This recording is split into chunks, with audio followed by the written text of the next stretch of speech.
Welcome back to Slow Magic, day 11. 6 days ago, on day 5, you named the kind of person that you wanted to become, and you picked one small, ongoing habit that you wanted to practice it with. So before we go any further, how's that going? Not as a test, just as information. Maybe you've kept it faithfully. Maybe it slipped after day 2 and you haven't touched it since. Maybe it quietly turned into something a little different than what you first wrote down. All of that tells you something true about who you're actually becoming, not who you think you should be.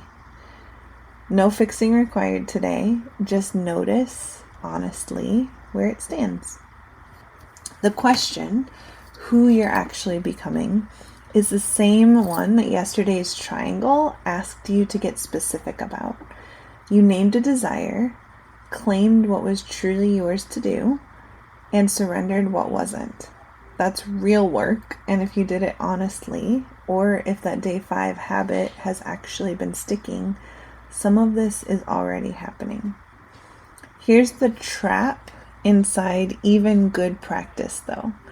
You can do everything right, the habit kept, the desire named, the surrender genuine, and still miss it.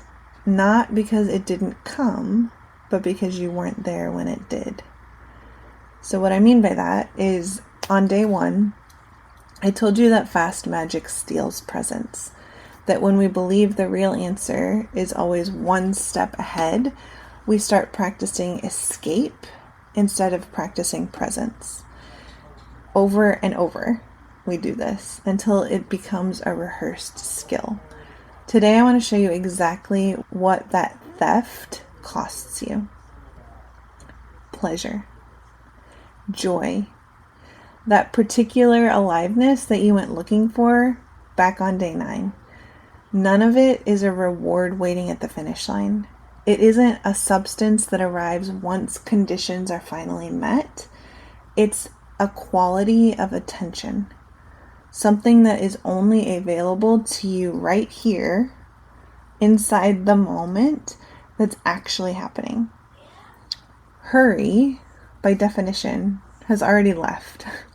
It's oriented towards the next thing before this thing is even finished, which means you can receive the exact desire you named yesterday in full and still not feel a single second of it, because the part of you capable of feeling it had already moved on to whatever's next.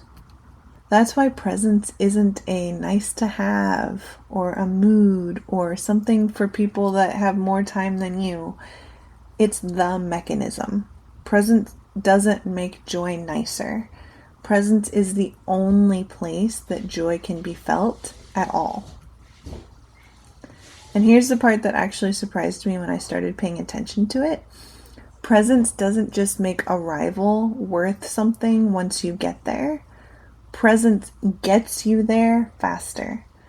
Hurry actually splits your attention across 2 places at once. The moment you're actually in and the one you're straining towards. And that split costs you something real, not just a mood. It's actually something I've watched echoed in the quantum and electromagnetic research that I've studied on my own. Coherence, not force, is actually what moves things. And a scattered, straining signal doesn't travel as cleanly as a steady, present one. Staying fully inside the unfinished moment of right now, instead of leaning your whole self toward the next thing, it isn't the slow way. It's actually the direct one. So today's practice is just one thing.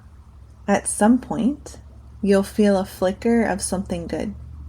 A real one, however small. The second you notice it, stop. Don't finish the thought. Don't reach for the next task.